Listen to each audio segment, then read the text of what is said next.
threes is really, the twos is, I mean, station one is my father. We ready? Good evening, everyone. I'd like to call this meeting of the Horn Lake Board of Aldermen to order. As always, good government depends on the citizens being involved. We certainly thank you for coming out on this evening. At this time, I'd like to ask Alderman Bledsoe to please lead us to the invocation. Bow your head, please.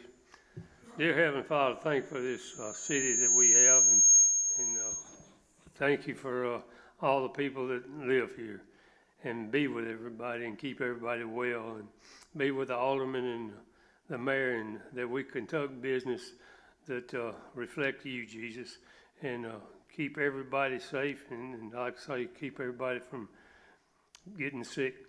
In Jesus' name we pray. Amen. Amen. Thank you, sir. Would you please join us in the Pledge of Allegiance led by Alderman Young?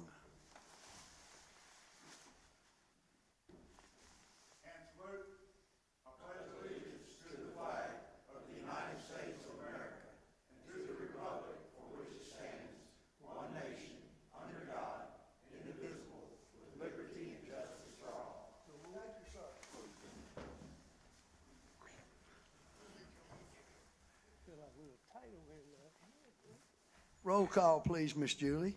Alderman Klein. Here. Alderman Bledsoe. Here. Alderman Geis. Here. Alderman Bostic. Here. Alderman Johnson. Here. Alderman Dupree. Here. Alderman Johnson. Well, we have a quorum. Before we begin, didn't know it till this afternoon, but I'd like to extend happy birthday wishes to Mr. Chad Barr, our city planner. Many more healthy and happy years to you, sir.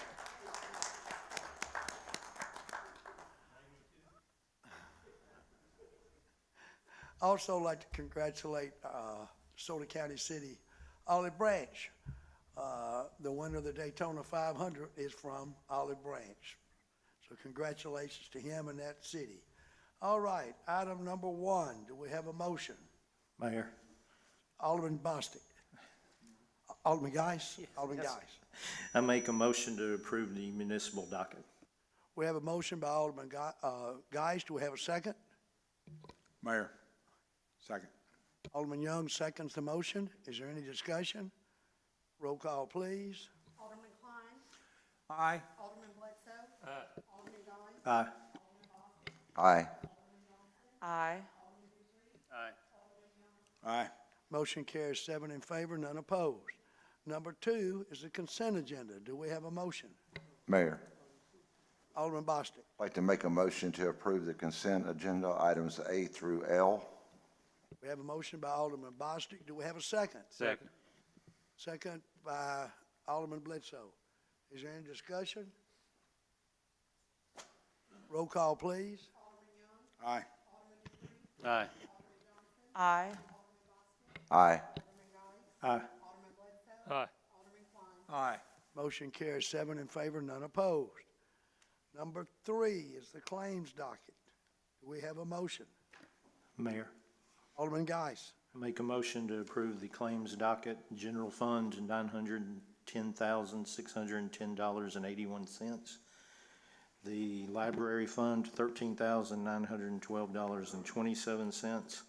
The economic development fund, $15,825.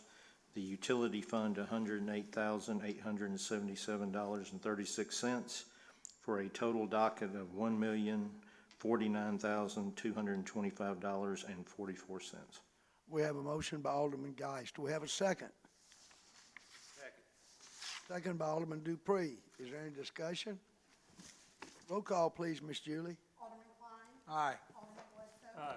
Alderman Geis. Aye. Alderman Bostic. Aye. Aye. Aye. Aye. Motion carries 7 in favor, none opposed. Number 4, special gifts and presentations. I do not have anything listed. Not any? All right. Number 5 is planning. Mr. Barr, the floor is yours, sir.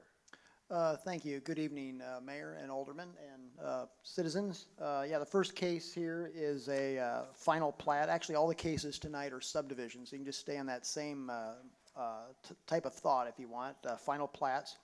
It's case number 2023-2, subdivision final plat. Its request is named the revision of Lot 19 Center Street Industrial Park, and it's basically to combine two existing lots. And it's located at the southeast corner of East Center Street and Hobbs Drive here in town, consisting of 0.7 acres. The zoning is M1, which is light industrial. The Planning Commission took up this case back on February the 27th, and they did recommend approval by a 5-to-1 margin of the plat. They did suggest 3 possible conditions, and so I'll just kind of go through those conditions. There's letters A, B, and C. A, change the water provider from the city of Horn Lake to the Horn Lake Water Association Incorporated on the plat. That would be note number 4, excuse me. B, add the location of public water and sewer mains to the plat. I know that the applicant has been working on that the last few days. And then C, correct the building setbacks on the plat so they are consistent with the plat note number 1 and the orientation of the property. Why that's key is that depending on how the property is oriented, meaning if they're going to put a building there, whether it's going to face to the west or to the north, per the zoning ordinance, because it's a corner lot, then the opposite of whatever the front is, like the front door, whatever, the opposite of that would be considered the rear yard. And so then they would have to change potentially what's on the plat to match however they want to orient the property. Because it's a corner lot, the two sides with frontages, that was, of course, would be front, and then opposite the front would be the rear, and then the other one would be a side. So I'm just stating that so that that could be clarified at a later date. I do want to add that the landowner owns property to the south. The address is 6500 East Center Street, and it's been it's been out of compliance with zoning ordinance for like junk and debris and various things like that for some time. They have been making strides towards compliance for a while, but if I'm just going to put it out there on the table, I didn't know if the board, if it's in the mood to approve tonight, if they wanted to make it add another condition where they make it contingent, like the plat get recorded that the other property is compliant with the zoning ordinance. It's just something as a potential leverage point. As staff are always looking for ways for leverage point to get people to incentivize them to get to compliance. So I'm just putting that out there as an option. But yeah, the Planning Commission recommended approval of the request with those 3 conditions by a 5-to-1 margin. That would conclude the presentation unless you have any questions. Thank you, Mr. Barr. So they are cleaning up a little bit, but still not satisfactory? Is that the way I should interpret that? Yeah, they've been making strides. They've been doing some cleanup there, and that's very much appreciated. Anytime we can get steps towards compliance, it's very much appreciated. We had laid out some things, kind of a plan, an action plan. I don't think that was ever brought back to us as far as their steps, because we think that they could actually group it into areas of the property, like one area first and another area second, and that sort of thing. We never really saw that or anything. So that's of concern, that it just may continue to linger and linger, and we don't really want to get into a situation where we cite them or whatever. Obviously, if it comes to that, we can do it, but I'm just kind of throwing that out there as an option.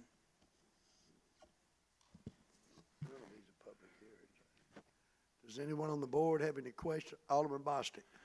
It's by you mentioning that other option on the end of that. Discussion that I would like to have with the board is, should we possibly give them some more time to do a better cleanup before we start approving something else? Or go ahead and just take our gamble on that? Because I don't want to approve this and then them keep lagging behind, and 6 months from now, y'all are having to cite them. And I mean, I don't know. What do you guys think? Anyone have any response? Alderman Barr, Mr. Barr, did you have a response there? That was a very good question, and they've made some progress. This might help incentivize them to move a little quicker. Obviously, recycling centers are very important land uses. I mean, lots of times they don't look very desirable, or more or less depending on the community that they lie in. But it's still, anytime we can get a chance to move things along better, where we don't have to take a legal channel, you know, it might be a wise avenue to go there. Mayor. Alderman Bledsoe. I feel like Bostic does, Alderman Bostic. We need to give them a timeline, and if they meet the timeline, that's better, and if they don't, then we'll regroup. Mr. Campbell. Mayor, what I would suggest is perhaps the board approve the plat conditioned on the 3 items recommended by the Planning Commission, but then also condition the recording of the plat on the property to the south being cleaned up to the satisfaction of the Planning Department. That way we've got the plat approval out of the way, but planning won't record it until the cleanup is completed on the property to the south. I'm obviously misunderstanding. Was the suggestion for the cleanup of all the property or just the property to the south? Well, the subject property is, there's no issue with the subject property where the plat, the case is tonight. There's no issue there as far as out of compliance with zoning ordinances or city code or anything that I know of. So the issue lies to the south, that's 6500 East Center Street. So, but I think what legal counsel has suggested is a real decent idea. Does anyone else have any? Alderman Young. It is a concern, you're right, Mr. Barr. So let's say we go ahead and we move with Mr. Billy's suggestion, and they clean it up and they do all this and they do everything as we're requesting.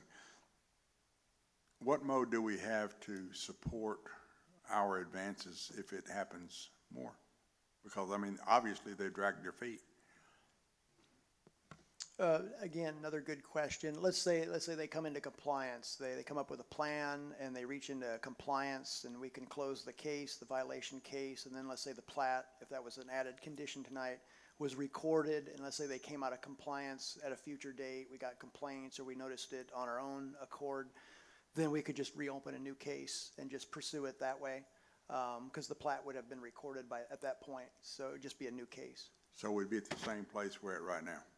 Potentially, yes. Anyone else? Alderman Guys. Do we have any idea what they're planning on doing with this larger lot? All I've has been articulated to me that I remember is that it would be an expansion of their facilities. Now, whether it would be the same or it would be in some different type of material that they would be recycling, I don't know. I believe they have the owner's applicant is here tonight. You may be able to discern more from them. Would you like to hear from the owner? Absolutely. Please.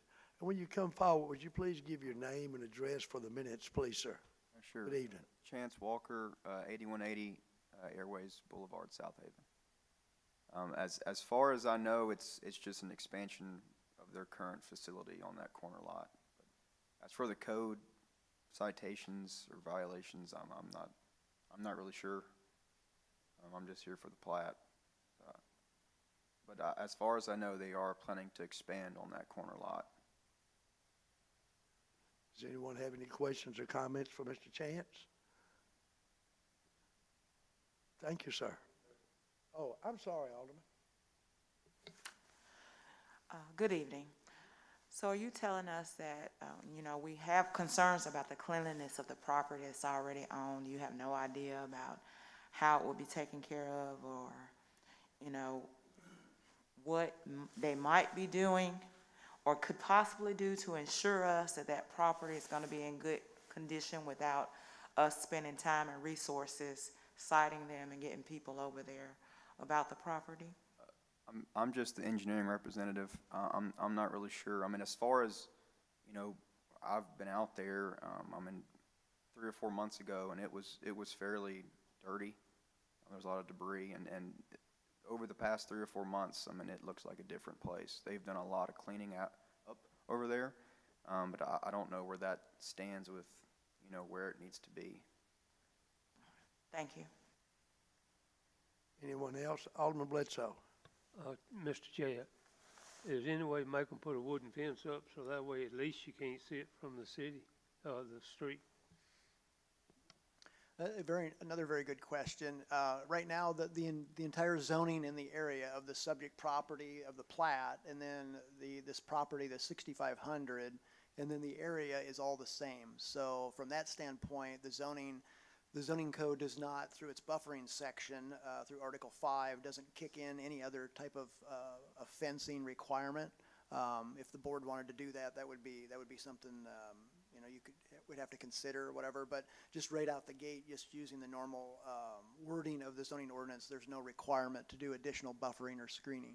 Okay, well, I just, when I drove by there, you look out there and like you said, 3 months ago, it was trash everywhere and looked terrible.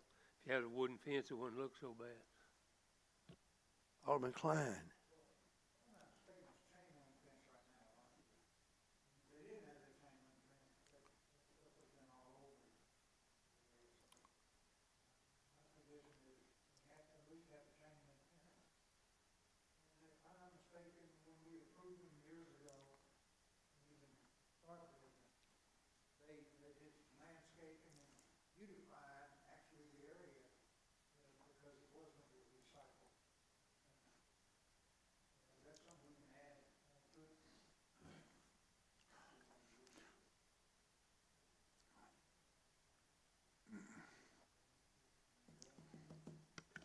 It appears that there would be a decent nexus between, requiring, like, whether it be, additional plantings or screenings or something like that to keep basically the source of the nuisance, the land use minimized.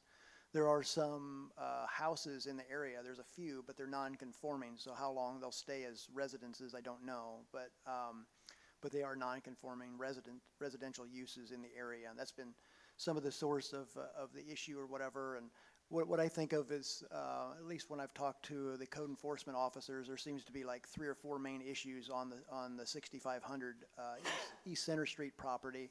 There's a number of empty semi-trailers and various materials in the back that are in, some of them are usable form, some of them are not usable. There's a pile of trash and debris on the south side. There's also a long row of roll-off trash containers on the south, like the southwestern corner, and they've been asked to, or been told to move that to another location. And I believe there's one other violation that's somewhere in the north or north central part of the property. I don't know if it's junk and debris or if it's inoperable vehicles or inoperable semi-trailer trailer portions, that sort of thing. Anyone else have any remarks? Alderman Dupree. Yeah, a couple of meetings ago, we came to a consensus of one warning, then citation. I think that can curb a lot of this, because if they have one warning, not multiple, then they get fined. So they get it cleaned up. After that warning comes back, new case, you tell them again, they don't do it, then they pay that fine, right? So if you keep paying these fines, it's going to eventually catch up with them. Say, hey, I don't want to pay this fine no more, so let's keep our place cleaned up. So maybe, that one warning will, let people know that we're not playing. You're going to keep your property cleaned up, or you're going to be fined. Alderman Young. Mr. Billy and Mr. Chad, and of course the mayor, you're talking about stipulations to where before we authorize the final move on this plat. I would like to know or suggest to the board of my peers that we table this until the next meeting. This gentleman can't answer the questions we got, and I understand why. He's not, but get with those people, if that's okay with you, Mr. Chad and Mayor, and bring them people in here and let them tell us what they're going to do from here on out about this. Let's get them on record. and see what they're gonna do and how they're gonna do it, because we're sort of shooting at a target that's moving here. I mean, just like Alderman Dupree said, one citation, a ticket. Well, you've been fighting this for 6 or 8 months that I know a minimum, and probably even before that. So I would like to ask my peers to bring them in here, bring them before this board, and ask them, what are they gonna do? And Mr. Chad's got it, we've got it on record. Now we can move forward with Alderman Dupree's suggestion, which is what I think we need to do across the city. Is that even a consideration of the board? Is that the feeling of the board, or you want to have a vote this evening? Alderman Bostic. I agree with Alderman Young, and if it's okay with the board, I can make a motion to table case number 2023-2 SDFP. We have a motion by Alderman Bostic. Do we have a second? Second. Second by Alderman Dupree. Is there any discussion? Roll call, please. Alderman Young, Aye. Alderman Dupree, Aye. Alderman Johnson, Aye. Alderman Bostic, Aye. Alderman Guy, Aye. Alderman Bledsoe, Aye. Alderman Klein. Aye. Motion carries 7 in favor, none opposed. Thank you, Mr. Chance. Mr. Barr, please. Thank you. Moving on to the next case, it's 2023-3 SDFP, which stands for Subdivision Final Plat. You may be familiar with this case, and if you are, it's because it was before you at a previous time. It was last year. The city approved a plat for this very same area in town. It's along Interstate Boulevard. It's about approximately 6180 Interstate Boulevard. The desire is for a gas station and convenience store to serve the area. But the developers come back after that approval and has decided that they need to expand. And so what's before you is basically expanding that original plat to the north, which unfortunately is entirely in the 100-year floodplain. So that's one kind of bad negative thing. But that's their desire, is to make it larger. I think it's up to what's proposed is 5.2 acres in size. And so this case also went before the Planning Commission back on February the 27th. They recommended approval by a 6-0 margin with a few conditions attached to the plat. And so I'll just mention those here for the record. There's 5 of them, letters A through E. Letter A, adjust on both sheets, that's both sheets of the plat. There's a sheet 1 and a sheet 2 to do the following. Go with a 10-foot wide rear or east side, and then a 5 feet wide side or north lot line, and a 10 feet wide utility easements that are called for on the 2 frontages, which is the west and the south sides. B, update the survey note number 2 to the new correct acreage of 5.2 acres. Item C, please add a line for the signature of the Secretary of the Planning Commission on sheet 1. D, please check with the Chancery Clerk's office for plat style, format, and substance prior to submitting for signatures on Mylars. And item E, please show the location of utility lines that will supply the subdivision and supply a will serve letter from the Horn Lake Water Association Incorporated for public water service, but from the Interceptor Sewer Service for public sanitary sewer service. And that would conclude the presentation, unless you have any questions. Thank you, sir. Does anyone have any questions or comments for Mr. Barr? Alderman Young. Mayor, I make a motion we approve case 2023-3 SDFP as stipulated by the Planning Commission. We have a motion by Alderman Young. Do we have a second? Second. Second by Alderman Dupree. Is there any discussion? Alderman Bledsoe. How much, Chad, how much is that 5.2 acres in the floodway? Well, thank you for the question. None of it is actually in the floodway, which is a regulatory, it's a differentiation from, let's say, a 100-year floodplain or 500-year floodplain. Let me look at the map here. So you can build on it if you build up? Yeah. Well, that is an option through the floodplain regulations for the city. If someone desires to build in the 100-year floodplain, they can, but they would have to elevate the base flood elevation by 2 feet. They would have to elevate 2 feet above the BFE, the base flood elevation, and that would be the regulatory floodplain minimum that they would have to build to. Okay, I just wanted that understood. Thank you, sir. Anyone else? Roll call, please, Miss Julie. Alderman Klein. Aye. Alderman Bledsoe. Aye. Alderman Guy. Aye. Alderman Bostic. Aye. Alderman Johnson. Aye. Alderman Dupree. Aye. Alderman Young. Aye. Motion carries 7 in favor, none opposed. Mr. Barr, you again, sir. Well, thank you. We'll just keep rolling along here with the last final plat for the night. It's case number 2122 SDFP. Note the difference in case numbers is this case originated last year and the other two cases originated in 2023, and we changed case numbering systems. That's why that explains it if there's any confusion there. Thank you, And, sir. Yes, and this is kind of similar to the last case in the sense that you've seen it before.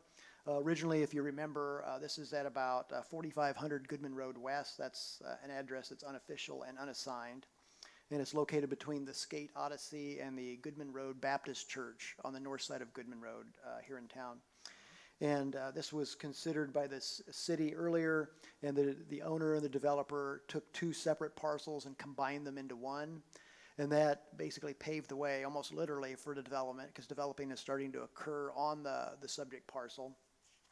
And what they've done since then is they've been able to solidify what they want as far as how they want to divide the property. And that's what this plat that's before you would do, would divide it back into two parcels, or basically two lots.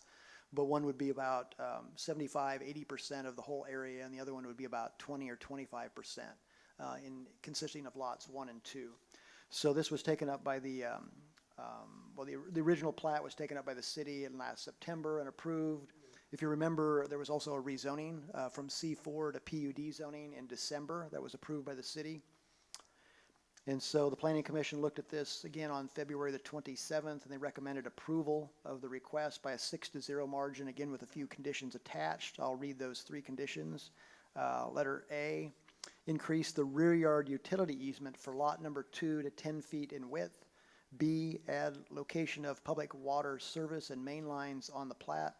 And C, clarify to either add the required sidewalk on the plat or within the note section of the plat.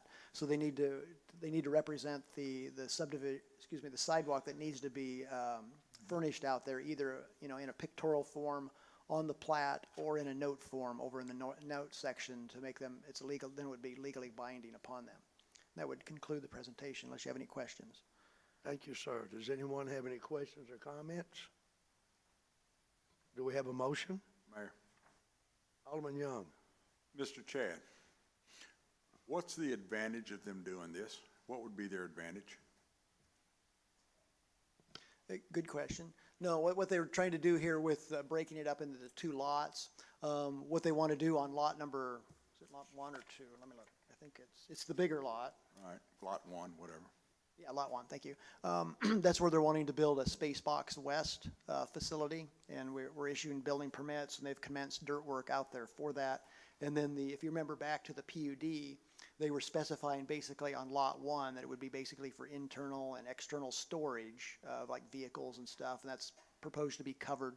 But then that smaller lot number 2, they enumerated just about 8 different land uses. So instead of in the whole Shrinks it down.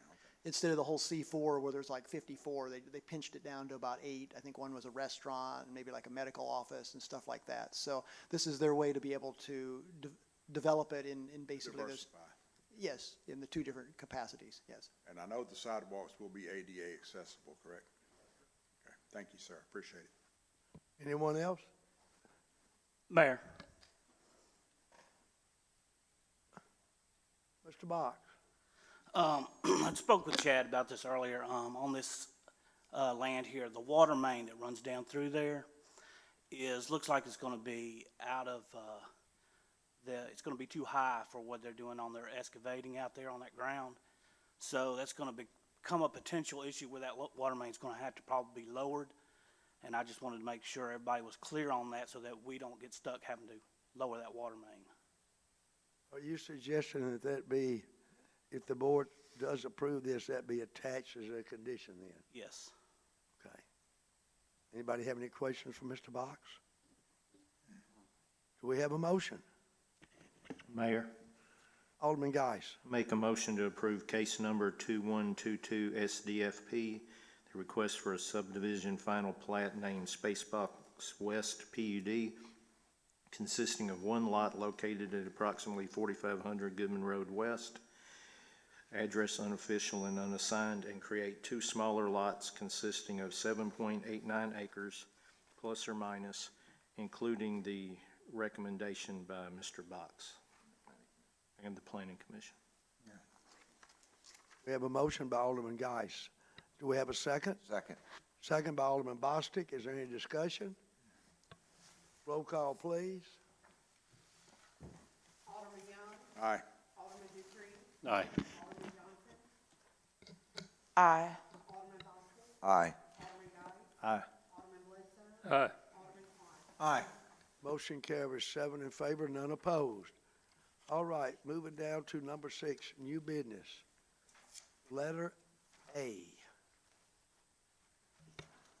Mayor, Alderman Bostic. I make a motion to adopt resolution opting in to the sale of medical cannabis as authorized under the Mississippi Medical Cannabis Act. We have a motion by Alderman Bostic. Do we have a second? Mayor, second.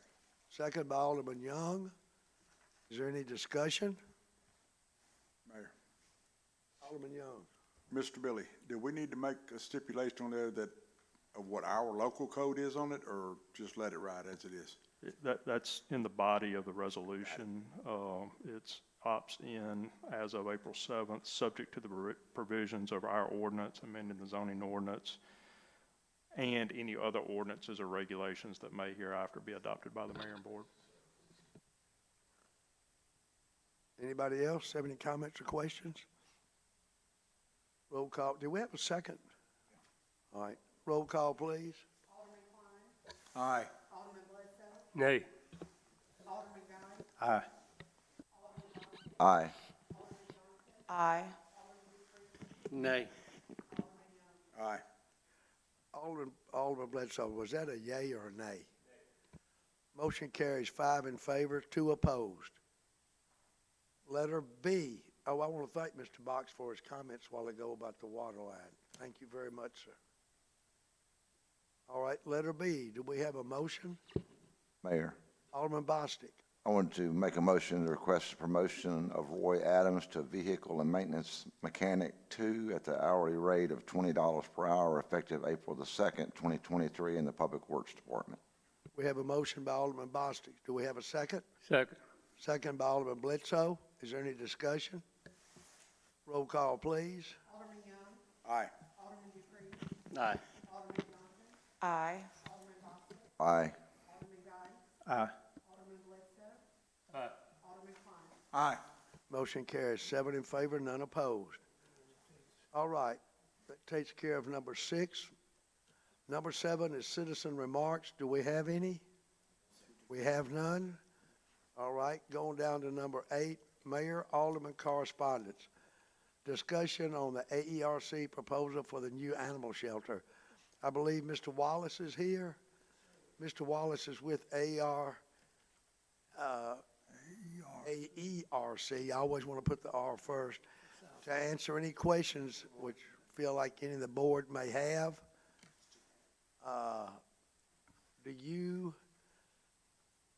Everybody's looked at the floor plan, haven't they? Was in your packet. Do you want to start this off, Mr. Wallace, just with the general overview, and then be ready for questions from the board, sir? Yes, sir, be happy to. If you would give your name and address to, Yes, sir. Bradley Wallace, 4390 Connor Drive, Hernando. thank you, sir. We appreciate the opportunity to talk to y'all about this tonight and present it to you. You can see, if you have seen on our site plan, which was this first document, the layout shows it's similar, I guess, to what you've seen in some other presentations, but we'll have public parking in the front, a fenced-in area around the entire site with employee parking going through that fence, sliding gate, and accessing their buildings from there. Main building would present people into, you look at from a floor plan standpoint, present people into the entry and processing area, and there would be up front areas for holding cats and adoptable cats. There would be a lab area for addressing any needs that can be addressed on site for the animals, the offices for the staff, and some other support spaces needed in a classroom area for public events or animal shelter education or anything like that they wanted to put on. You can access from that main building into the kennel area. The way we have it laid out on the site, you just go straight through. You can view the adoptable dogs in that area and go, also have support space and so forth for that area in the center. And then down below that, there's a opportunity for the holding areas where the dogs are brought in different stages of holding until they are deemed adoptable. We have that sally port down at the bottom where the animals can be brought in the fenced area for the staff to go through the gate and bring the truck in to that if they have a need to contain an animal when they're getting it out and taking it into the shelter. And then that kennel building leads on back to the back part of what was football field, as I understand it, then the track area where there would be some fenced-in areas for people to interact with animals, and also for the staff to walk animals and as they choose to exercise them and so forth. That's pretty much it. I'm ready. If you have any particular questions, I'll be happy to do my best. Alderman Geis, did you have any, sir? Oh, Alderman Kine. Sir, have you built any of these type of shelters before?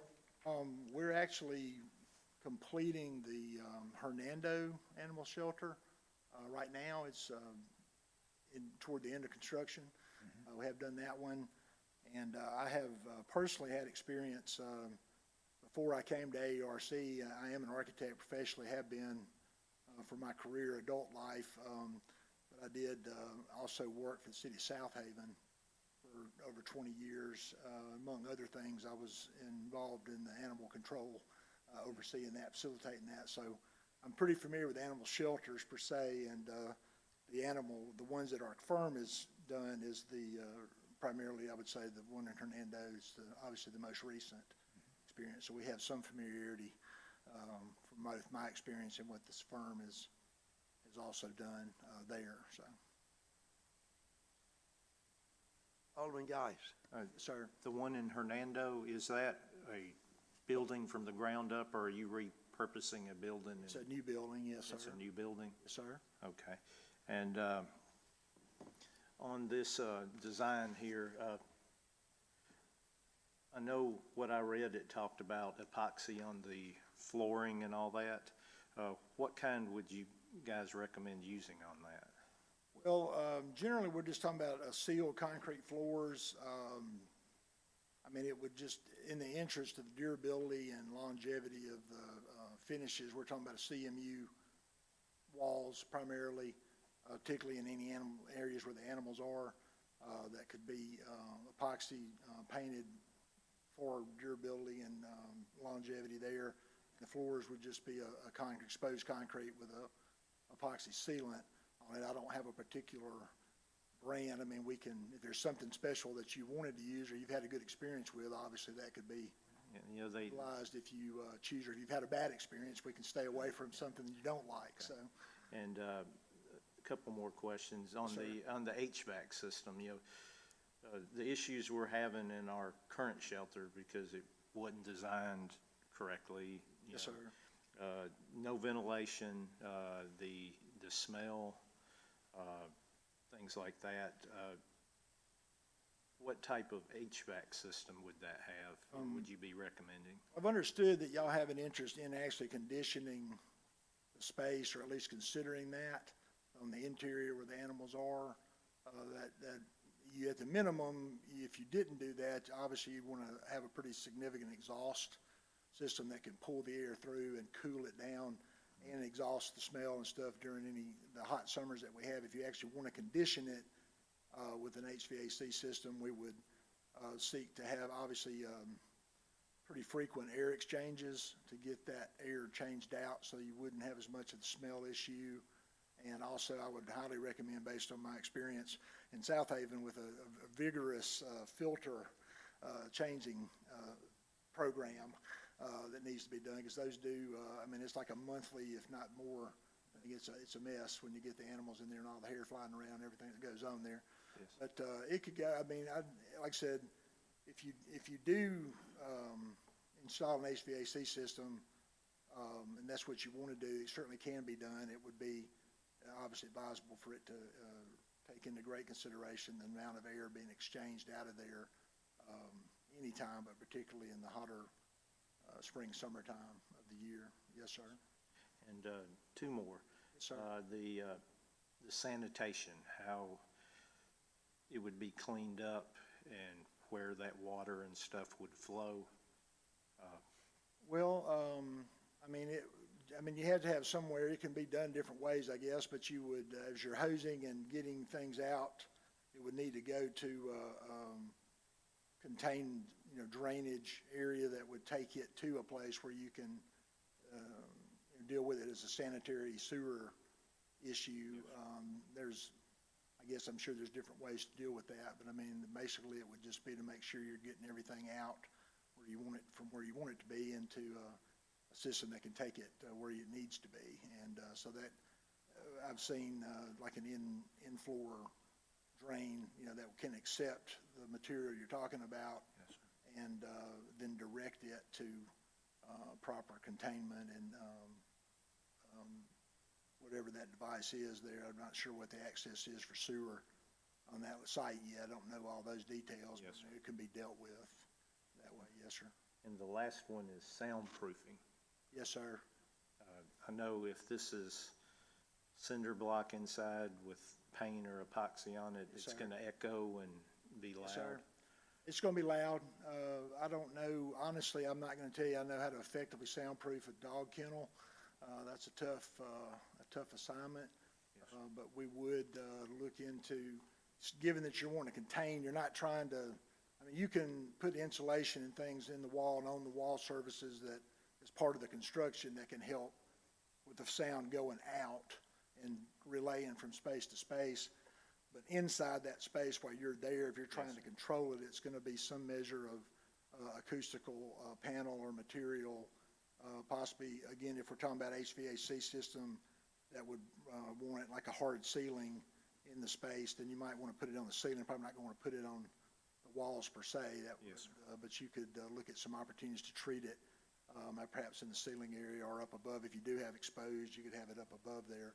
Try and help absorb what the sound you can. It is going to be all hard surfaces pretty much. Yes, sir. And like I said, once the dogs get going, again, my experience is once one of them gets going, most of them get going, and people are in there and stuff. It's going to be a loud space, even with any kind of acoustical treatment. But I would think that would be kind of the best approach, is to do it in the areas that are away from where the animals are, and on a surface where you can optimize your opportunity to absorb what you can. Yes, sir. Remember, one more thing, on your dog area, there's a line in the middle where the walkway is. Is that a wall? Yes, sir. It's just a separation. I want to give you a little more visual between the animals seeing each other and doing things. It's got a Yes, sir. kind of a screening area, I guess, and it can direct traffic back and forth. So you can look at one animal at a time too, if you want to look at it that way. Yes, sir. Customers to come in, they can focus on one side, and then they can go to the other side and not be back and forth, which one's trying to get their attention the most, that kind of thing. So, Thank you. yes, sir. Is anyone else? Alderman Bledsoe. One thing is, any way to put some kind of fan or something, like on nice cool days, you wouldn't have to run the AC and you could run the fan through there? Oh, yes, sir. And that would, I would think you're probably still going to want, for maybe a lot of different reasons, things that might not, like a contingency situation, or if your HVAC is down, you're going to probably want the option to still have that ventilation I was talking about before. If you don't have HVAC in there, you're definitely going to have like a pretty substantial ventilation to pull the air through and get it, for comfort and and smell and everything else. But even if you do have your HVAC, you're gonna want, a redundancy, so to speak, I guess, in case that goes down, because things do happen to HVAC systems, as we know. So you want to have a ventilation, yes, sir, that you could use as an alternative. And also, like you said, on a day when you didn't have to run the air, you could use that instead and be a little more economical. Yes, sir. Oh, and also, is there a sound system there, like some days they shoot firecrackers and stuff, and I've been told through numerous people, if you have a sound system through there that you could play like music, it kind of relaxes the dogs and the cats. So there certainly could be. So Drown out things that might disturb them, absolutely. yeah, I think, the music or whatever. Yes, sir. Would not be hard to do at all. That's one of the things I heard from a long time ago. Yes, sir. Anyone else? I want to follow up, if I can, on that question by Alderman Geis about sanitation. Sir. I don't see in here any drawings to how it would be handled. No, sir, we hadn't got that far yet, and then we just wanted to present y'all an option to look at for a facility that's the size, approximate size and so forth that I was understanding y'all have kind of come to just from previous discussions, and it's really just meant more diagrammatically at this point on how it could be laid out and how things could be organized. So I'm sorry, I'm not prepared to tell you a lot of details at this point, so we haven't gotten into the project yet. But it's nothing that we can't do, and obviously I know it can be addressed, I've seen it before.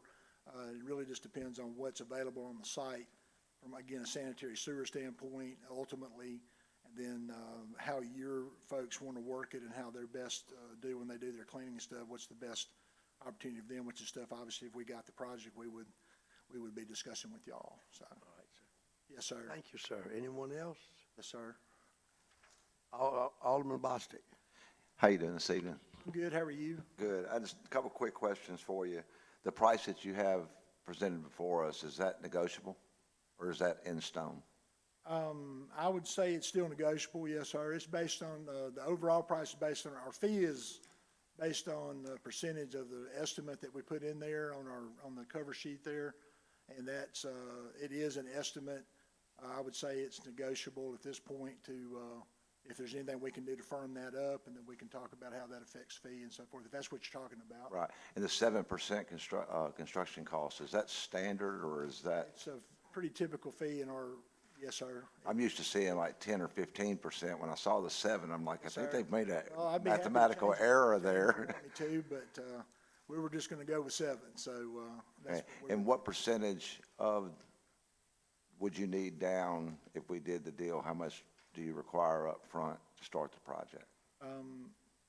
We really don't, we're not requiring anything up front. We're, typically, the only thing we would do up front if it was necessary would be do a feasibility study. In this case, y'all are the government. One of the things the feasibility study is the government gonna allow it, code-wise and otherwise? I mean, it's y'all's facility you're building. I'm assuming that's already been decided, it's okay. Not to put, not to assume too much, but I'm assuming that we're in good shape there. You already know this is where you want to understand this land's being negotiated with the county and so forth, so it's a good opportunity for y'all. So all those things are kind of pretty well set. That would be in a feasibility study. That would typically be like a $2,500 upfront thing that we do just to help a client know. But since y'all are the client, y'all are the government, local government, and have the jurisdiction, I don't really see the need for us to do any of that. So we wouldn't have anything down.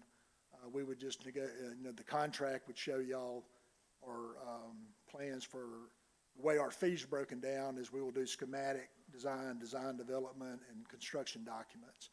And then we'll have the bidding and construction administration phases. Those phases will be broken down in the contract to show you what the percentage of that fee would be. So when we finish each stage, like schematic design, we're done, y'all have agreed, you like, where we're going, everything's good, and we would put you an invoice in for the schematic portion. Gotcha. We'd just go along that way. So it's a fairly standard delivery for us in terms of architectural world. I don't think it's too different from what y'all probably seen before.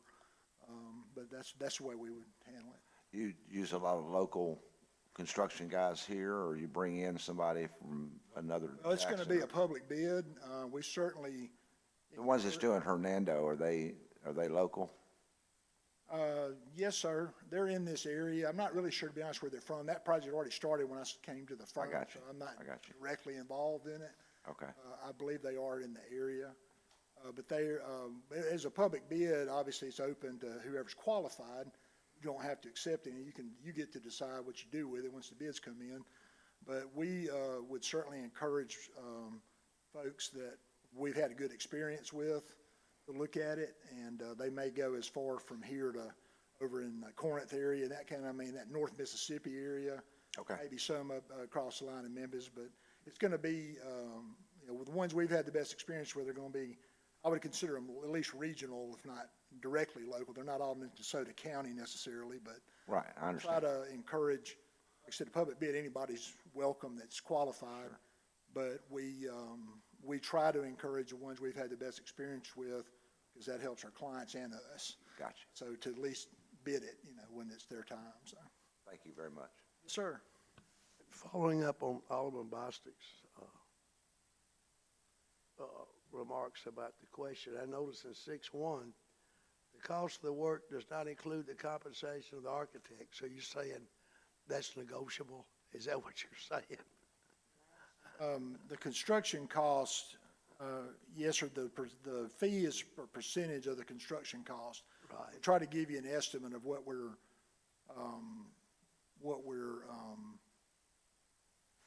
we think it's gonna cost at this point, not knowing any more than we know about it. Right. We had to firm that up as we go along to the best of our ability.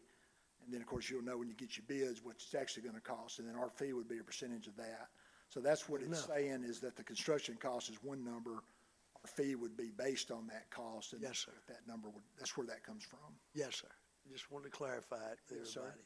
Yes, sir. Anybody else? Alderman Dupree. Hernando's Animal Shelter, how big is it? How many square feet?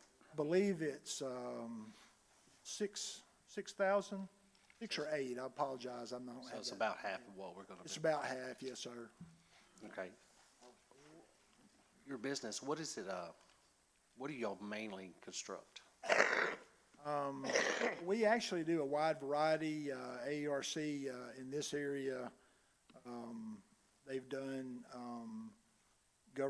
some governmental work like we're talking about. They've done, a lot of business, retail work. They've done,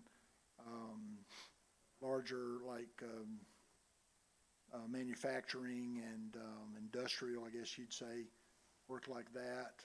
They've done, we've done some school work, not a lot necessarily in DeSoto County, but we have done some in the past there. So it's a fairly wide variety. There's not really a limitation. We're doing some significant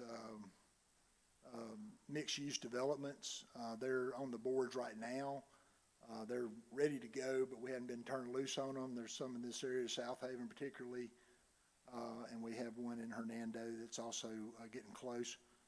So we have, I don't mean to be vague, we just have a wide Sure, I variety. I mean, understand. we don't specialize in anything particular, and we haven't found anything that we can't get to yet, I guess. Nobody's presented us something that's like, was just too big, we couldn't possibly do that. We haven't found that yet, so.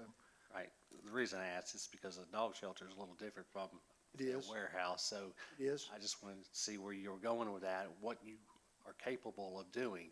Yes, sir. You know, making it a generic, or are you really gonna break it down into what you guys presented to us? Have you ever done that before? Is Hernando's like that? Well, it has, as I understood it also, y'all are, we have like a port shown there. I think I'm assuming, somewhat, but based on what I'm aware of, y'all are looking for, obviously a good experience for your customers coming in.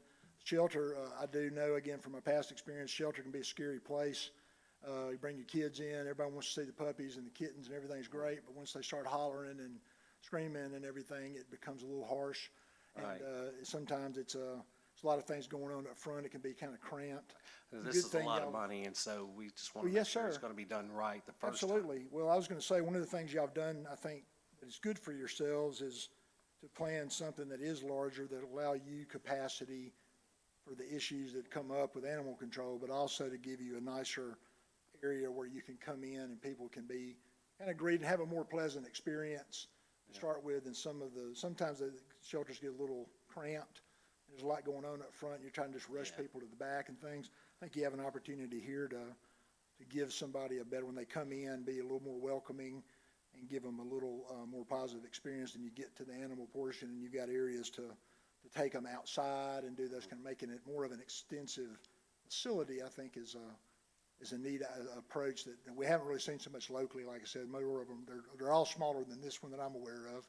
And, but there's also some site consideration and things to make it a better, and hopefully it'll be successful for y'all, because the main job of animal control, after you get the animals off the street and keep the people safe, is to try to get animals adopted and to good homes. And, that's, this seems like it would have an opportunity to really do that. So we certainly would want to help you with that. And but I would say on behalf of the firm, you don't have to believe me, I guess, but I'm not trying to just be self-serving, but I mean, we do pride ourselves on listening to the individual clients, because like you said, all those things I mentioned are all very different. But each client has their own idea about what they want for their business or their governmental, thing for the public or whatever. And we try to be attentive and listen to that so that we're giving you the product that you're asking for and not just putting it in this is what we did last time, let's put it off the shelf, put it in there. We really do not do that. They're not, I mean, there may be similarities. If somebody likes something we did before and they want something like that, we'll still make it unique and make it their own. But, yes, sir, we definitely aren't looking for cookie cutter kind of things. Right. We want to listen to what you have to say and what you're really looking for. Yeah, the acoustic issue, go back to that. I think about going into the movie theater and they got the curtains on the side of the walls.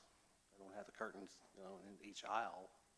So maybe we can put that curtain away from the dogs, up on the walls, outside walls, or the ceiling, and put the acoustic pipe up there. So, I mean, you see what I'm saying? If you go into a movie theater, the curtains are on the wall, not in your way. So maybe we can have something like that. That's all. Thank you. Yes, sir, absolutely. But for any of those things, acoustics or otherwise, we would, like I said, we would want to present you with what we consider good options for a practical solution for something like that. Again, it's a different kind of facility, and we would want to approach it with something that's practical, that takes into consideration the environment that you're in and the materials you want to use there for maintenance and cleaning and all that, and also keep them away from the animals, because animals can tear up stuff. I mean, that's just part of what they do. So, yes, sir. Yes, sir. So we definitely want to present you with some options, and then y'all can tell us which ones you think you agree would be effective, and we'll just go on from there. That's pretty much the way it works in any project. So. And thank you for your answers. Oh, yes, sir. Anyone else have something, or would y'all like to see if Mr. Robinson has something to add, or if you have some questions for Mr. Robinson? Does any, Mr. Wallace, I'm going to ask you if you please remain there just in case they have some questions for Mr. Robinson and you might want to elaborate. Did you have anything, Mr. Robinson, for the board? Maybe. I will just mention, that all this is preliminary, that we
Thank you, sir. Does anybody have any questions for Mr. Robinson?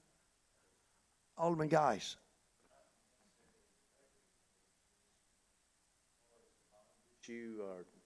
Are we proceeding with that? Because I know you're wanting to get the city hall part started. Yes, I mean, we haven't, initiated a bond yet, but when we kind of get a ballpark on, both projects, we'll be able to proceed ahead.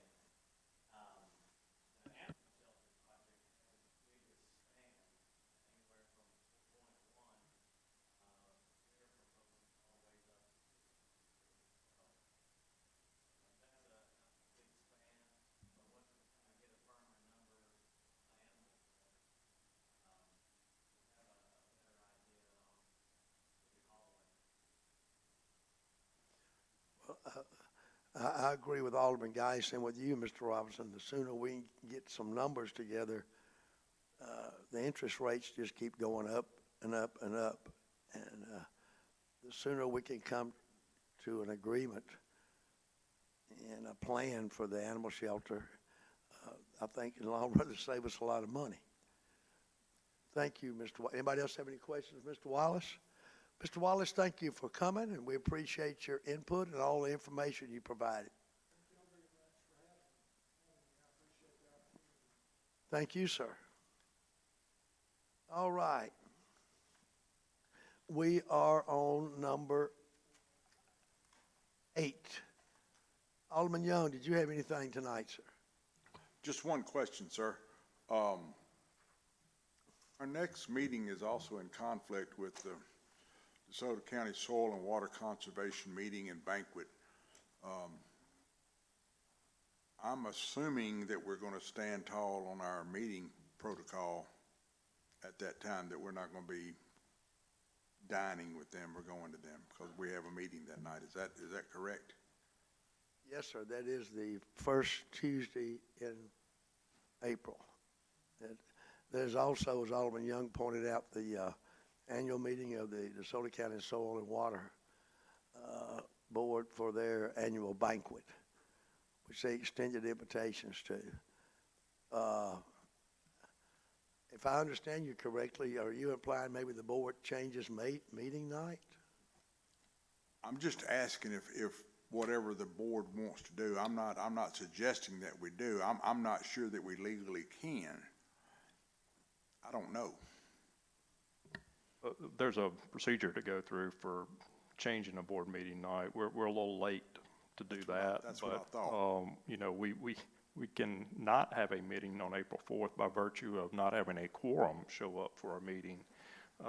That's happened before. And then we'll call a special called meeting for whatever night the board chooses, either later that week or for the following Tuesday on the 11th. It's kind of like a Washington, D.C. move right there. What is the feeling of the board? Mayor, Alderman Johnson. I'd like to suggest that we keep the meeting. Earlier this week, I did call down to let them know that this was our board meeting night, and she said they would take that into consideration from here on out. But I suggest we keep our same meeting date. It's too late as far as our citizens go who attend, and, you know, we want to be in order with what we're doing. So I say we go ahead with our meeting. Yes, ma'am, and I hope they consider that next year, because it is always a very nice event. If you've never attended, it's very, very nice and relaxed. Did you have anything else, Alderman Young? No, sir. Thank you. Alderman Dupree?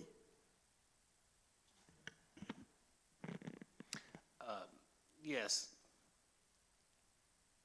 Just I want to throw this out there. If you ride around the city and you see all the fences are falling down, maybe we can start working on this. I don't know how. Maybe with code, what have you. I know a lot of people can't afford it. I mean, I would be willing to go help some people put their fences up. But I rode around here this past week. On every road that we have, there's a fence down or missing a whole bunch of boards. So, I mean, it just looks kind of run down, so I just wanted to see if we can do something to fix it. I mean, I'd be willing to physically go out and help. Thank you, sir. I've noticed it too, especially after these big winds we've Right. had. It even blew over my neighbor's grape orchard, grape arbor, not orchard. Blew down his post and his wire. Yeah. Anybody got any ideas? I would assume we just turn it over to code, of which everybody knows we've only have 2 code people right now. And I thank all the aldermen for letting us know about the violations. I really appreciate it. It'll be a great help. But right now, we're just having to work our way down the list because we're down to 2 code officers, aren't we, Mr. Chad? And it takes time to do it. And I think Mr. Chad has informed his code officers the intentions of the board and the wishes of the board. 1 warning, next trip's a citation. Mr. Chad has told them that. Did you have anything else, Alderman Dupree? No, I'm just going to, when I see something down, I'm gonna go ask them, hey, let me help you fix your fence. I mean, that's 1 step in the right direction. Big step, sir. Thank you for it. Alderman Johnson, do you have something? Yes, sir, a couple things, and I do want to reiterate what Alderman Dupree has said. Let's take pride in where we live. That's part of it. Let's take pride in it, and I know we're not all millionaires. Let me speak for myself. I'm not a millionaire. So sometimes it does take a little blood, sweat, and tears to get done what we need to be done. Let's be neighborly and take pride in where we live and who we are. And that includes being positive about Horn Lake, speaking positive things, sharing positive posts, being a part of positive conversations about our city. And one positive thing that I know that went on last week during spring break, there was a cheer camp held by Jaslyn Farmer, who's a teacher at my school. And many girls came out and were a part of this. Just positive things to keep our kids going, to keep our citizens active. Those are things that we need. And I do appreciate each and every one of you for showing up and coming in here, hearing our thoughts, and letting us know that you're helping us grow. Thank you. Thank you, ma'am. Alderman Bostic. Alderman Geis. I just have one thing. I've received a couple of complaints on the garbage company that when they're coming by and picking up the large debris, that they're picking up the big stuff and leaving small stuff into people's yards. And so they rake it into a smaller pile, wait till the next week, they pick a little more of it up. So if someone could speak with them about actually doing the job correctly the first time, that would be good. Yeah, we'll speak to them. That's a common problem we're seeing with the, especially with the special truck that picks up stuff. I experienced it myself, so I know what you're talking about. Alderman Bledsoe. Yes, sir. Down here on Tulane, they got a shed somebody added onto, and they still got the paper on the outside. And it's been there, about 2 years now. I think we need to address that. 10 years? 10 years. 10 years. It's pretty good stuff the last 10 years, but it's kind of ugly. I might need to do my house in it. And like Alderman Dupree in the Bible said, the second thing, it says love your neighbor. So I guess you get out and help them put the fence up. So anyway, just keep that in mind. And that's all I got. Thank you, sir. Alderman Klein. No, sir.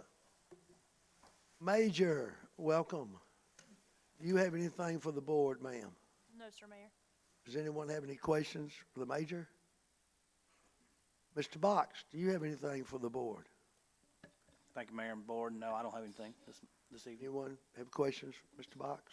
Alderman Bledsoe. How's my rocks coming? I have the rocks on site at the Public Works office.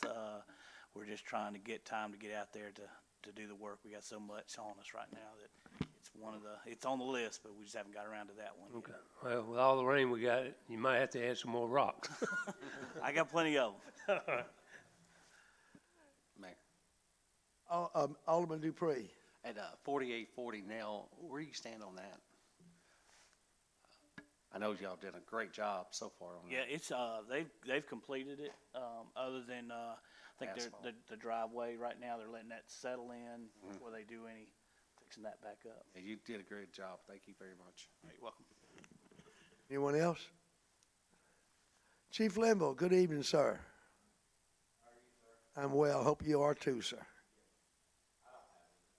Anyone have questions or comments? Chief Linville? Mr. Coleman, do you have anything for the board, sir? Thank you, Mayor. Thank you, Board. I just want to remind everyone that we have the Easter event coming up. It's going to be Saturday, April the 1st. It'll be from 12 to 2 p.m. at Latimer Lakes Park by the football fields. We'll have 3 and under at 1 p.m., the 4 to 5-year-olds at 1:15, the 6 to 7-year-olds at 1:30, and 8 to 10-year-olds at 1:45. Thank you. So, 10-year-old's a limit. Don't need the larger and older kids out there. Yes, sir. Anyone have any questions for Mr. Coleman? Alderman Young? I spoke to Mr. Drew earlier about this, about those gates that close the park up. There's an old saying, if you keep doing the same thing over and over and over and getting the same, expecting something different, that we don't need to go there. We need to investigate a better way to secure the park. It closes at sundown, and I just see a problem if someone gets in there and we don't have it secured. We might be on the wrong end of that one. We really need to investigate something, and whatever we're doing now ain't working. So just sort of see what you can do. I don't expect it tomorrow, next week, or next month, but just we can make progress. There's got to be something. M1 Abrams tank is fine with me. Thank you, sir. Yes, sir. Anything else? Alderman Bledsoe? Hey, Drew, do you have any list of tournaments you got coming up for the next year? I see you got a lot of people using the park for football and stuff like that. Do you have a list of tournaments that you're going to have? If you can make a copy and let us have them. Yes, sir. I have a list. I'll email it to you. Anyone else? Mr. Vance, I believe you have some remarks for the board about the Natural Resources Conservation Service and the projects. Yes, sir, Mayor. Thank you.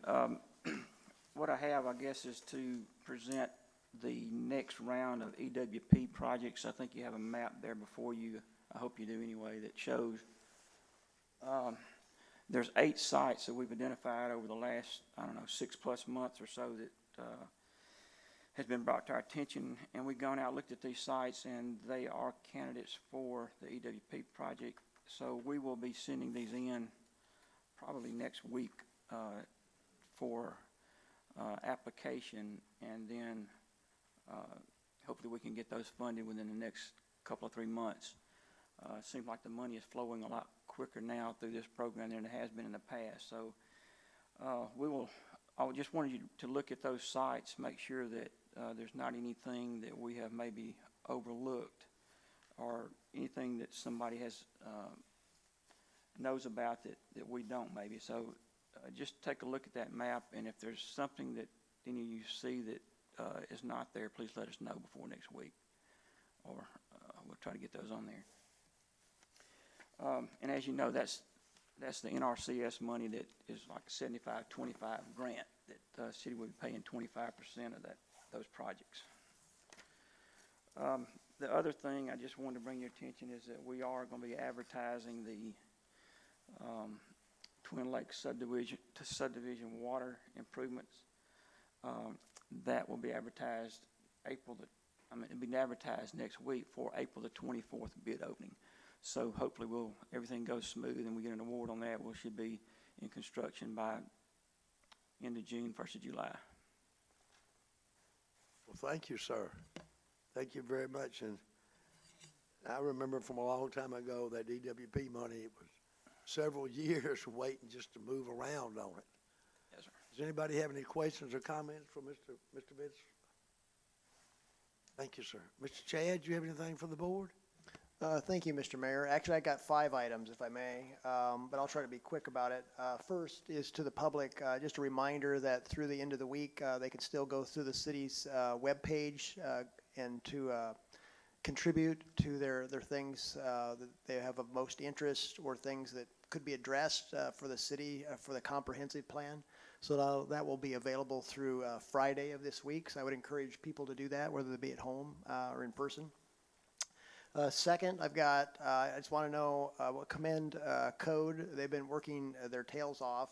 We've got about 23 cases now, or field contacts, just on lit or unlit signs.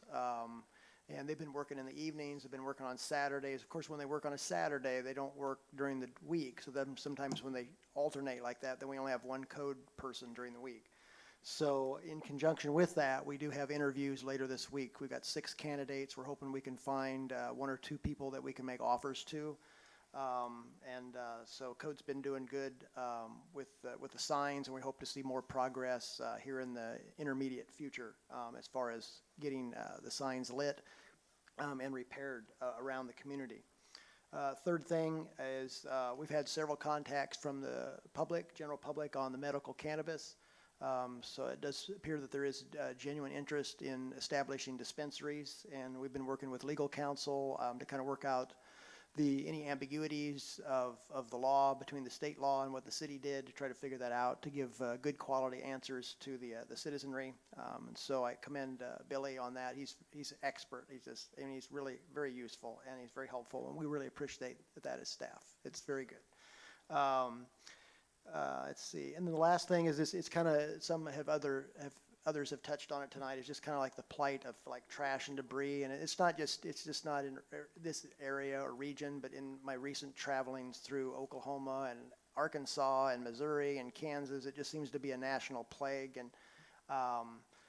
And I think of it's almost something you could almost lie awake at night. You think about all the factories in the world, and they continue to pump out new stuff all the time, whether it be from China factory or from India or the United States or Mexico or in Canada, and a lot of it's coming here, and literally on a boat. And it's been my experience that over the decades is when there's people, there's the proliferation of stuff. And so we're very serious, and I want to put the message out there to the public. It's just, if you can help your neighbor or help your own situation, please try to do that and be conscientious, so we don't have to go through a legal channel to hopefully get compliance.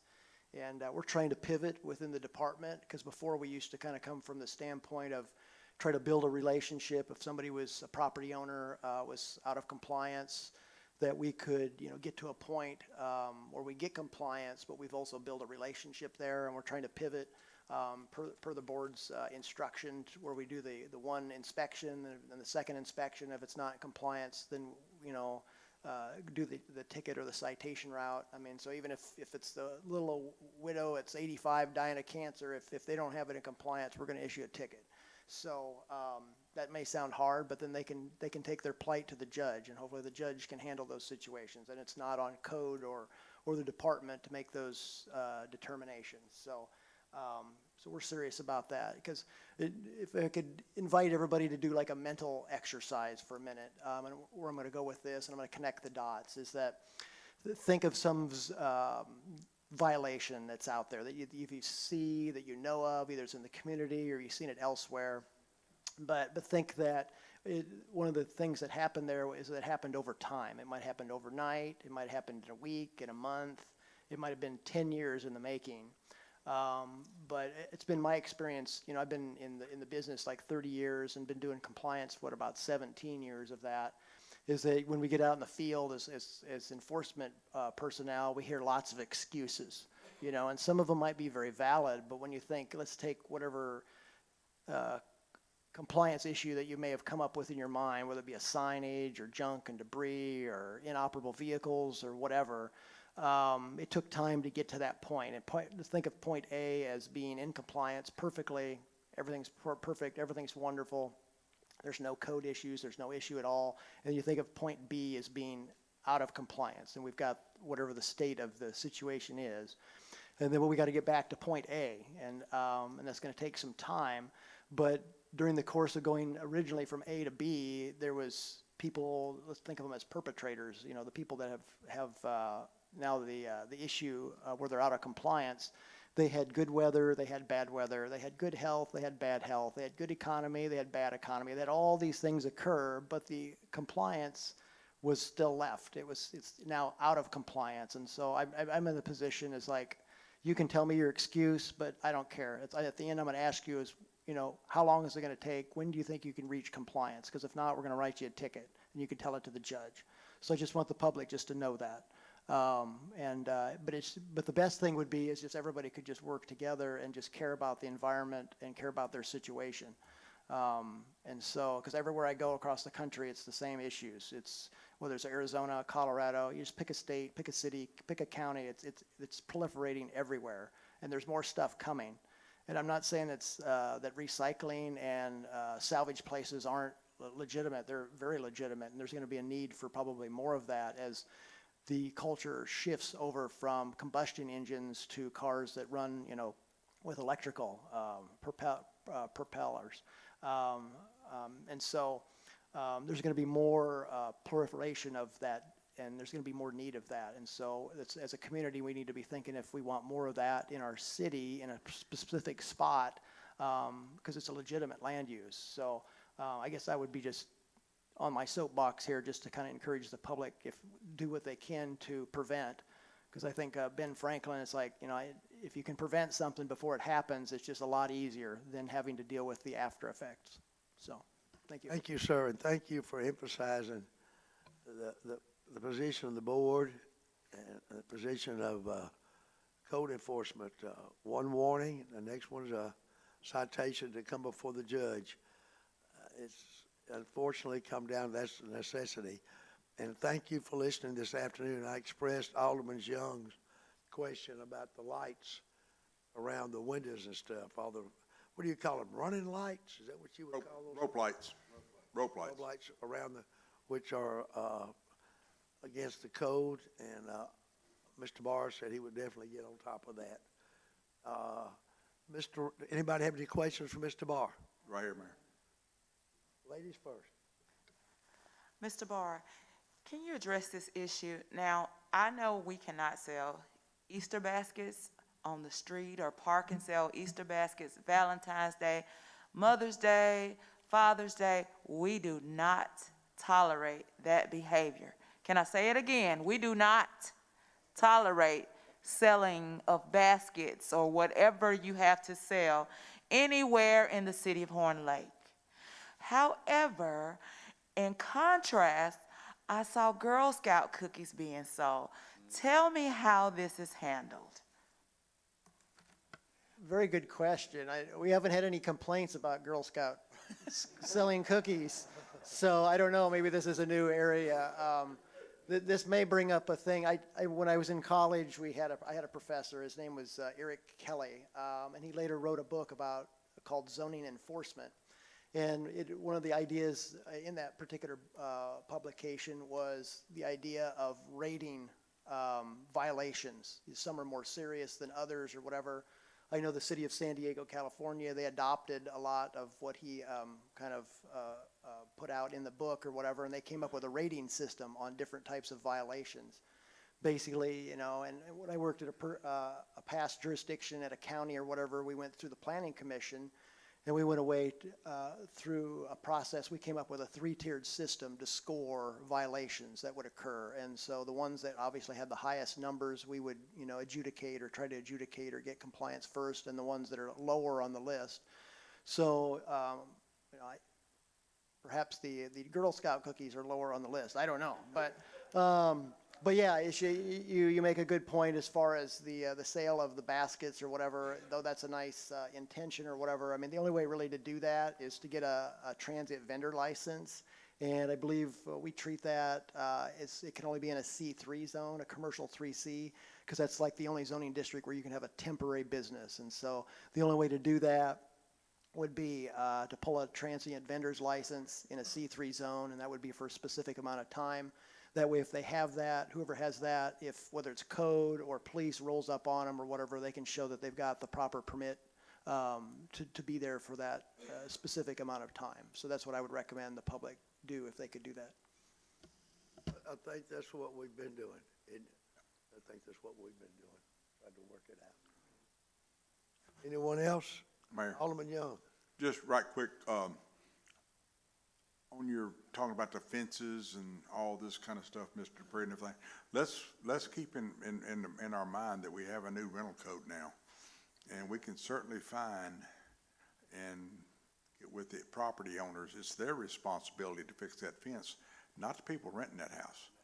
It is not their responsibility. They're paying these outstanding astronomical rents. It's the property owner's problem. We need to hammer the property owners. That's their property, not the people renting it. They've got enough on their back right now. That's a good point. I will try to talk to code enforcement officers on the fencing issue. That's, you know, it, from what I know, it just happens to us from time to time as far as it's brought to our attention, but I'll try to make sure that they're maybe looking at it more now that we've kind of had a sweep of the town as far as the signage, the unlit signage and that sort of thing. So maybe we can refocus more toward the fence type of thing.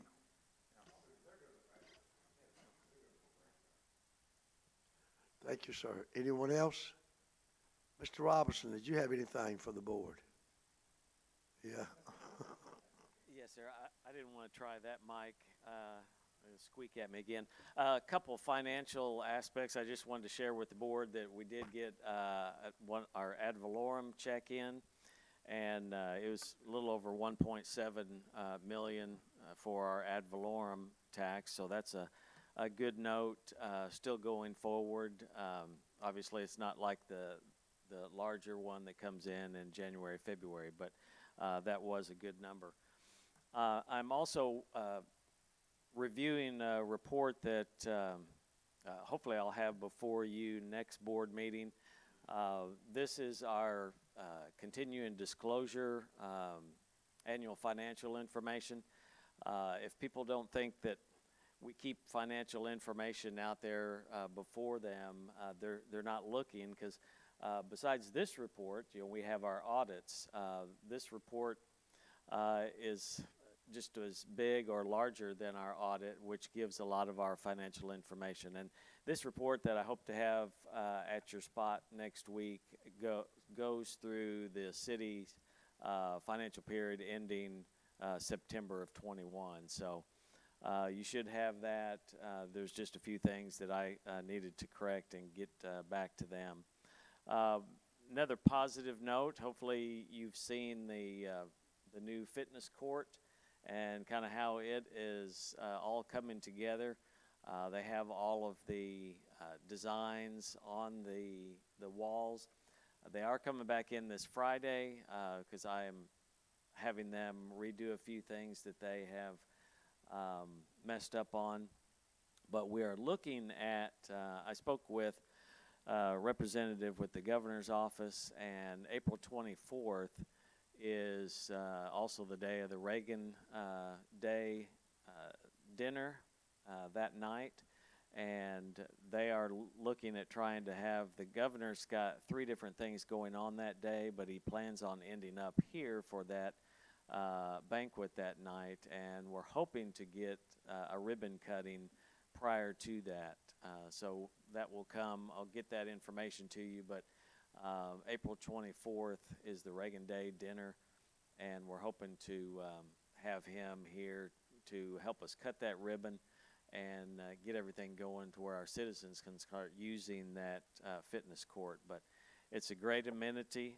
If you haven't seen it, it's going to be an amazing thing for our citizens to take place in the park there. And Drew's, I know, is excited about that. Thank you, sir. Does anyone have any questions or comments for Mr. Robinson? That is a wonderful thing. Thank you for staying on top of that, Mr. Robinson. Mr. Campbell, do you have anything? Mr. Mayor, I really don't have anything, but if I could just pivot back to the animal shelter just for a minute, to get that project rolling or to keep it rolling, we really do need to decide on who the architect is going to be for that project. And I know you heard from one company tonight, and Shelter Planners of America, who originally did the needs assessment study and the conceptual design, also gave you a proposal for architectural services for that project. Is there something, do you want to hear from them, or is there something more you need from them? Or are you ready to make a decision on one of the two, or do we need to go look further for someone else? Anyone? Alderman Dupree. My point earlier is asking the guy how many times they, what do they do? Well, I think we need to go with somebody who is a professional in this business. They know what they're doing down to the T. And they've already proposed everything down to the T. My opinion is to go with Shelters of America. Any other, or are you wanting to make a motion to that effect, sir? If we need to, would be a motion. We have a motion by Alderman Dupree. Do we have a second to the motion? Second. Second by Alderman Geis. Is there any discussion? Roll call, please. Alderman Klein. Aye. Alderman Bledsoe. Aye. Alderman Guy. Aye. Alderman Bostick. Aye. Alderman Johnson. Aye. Alderman Dupree. Aye. Aye. Motion carries 7 in favor, none opposed. Is there anything else, Mr. Campbell? No, sir, Mr. Mayor. All right. At this time, do we have a motion to go into closed determination? Motion for closed determination by Alderman Bostic, Second. second by Alderman Klein. Is there any discussion? Roll call, please. Alderman Jones. Aye. Alderman Dupree. Aye. Alderman Johnson. Aye. Alderman Bostick. Aye. Alderman Guy. Aye. Alderman Bledsoe. Aye. Alderman Klein. Aye. Motion carries 7 in favor, none opposed. Ladies and gentlemen, if you will excuse us for a moment, please.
Aye.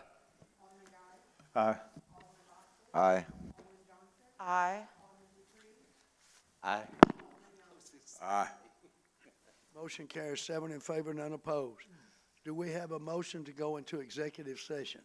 Mayor, Alderman Geis. I make a motion go into executive session for personnel matters in the animal shelter. We have a motion by Alderman Geis. Do we have a second? Second. Second by Alderman Bostic. Is there any discussion? Roll call, please. Aye. Aye. Aye. Aye. Aye.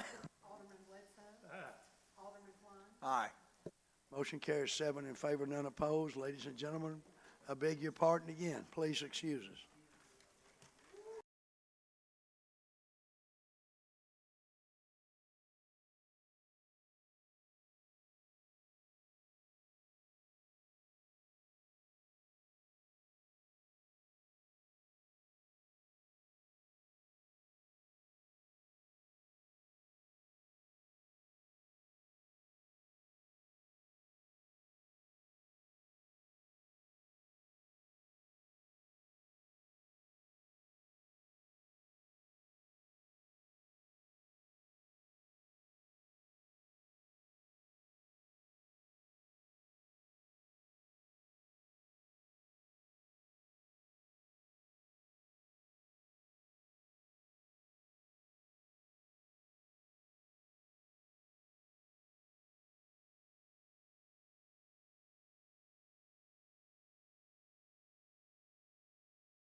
Good morning. Do we have a motion to come out of executive session? Mayor, I make that motion. We have a motion by Alderman Geist to come out of executive session. Second. We have a second. We have a second by Alderman Bledsoe. Is there any discussion? Roll call, please. Alderman Klein? Aye. Aye. Aye. Aye. Aye. Aye. Aye. Motion carries 7 in favor, none opposed. Do we have any motions to come out of executive session? If there are none, do we have a motion to adjourn? I make the motion to adjourn. We have a motion to adjourn by Alderman Dupree. Do we have a second to that motion? Second. Second by Alderman Young. We have a motion, we have a second. Is there any discussion?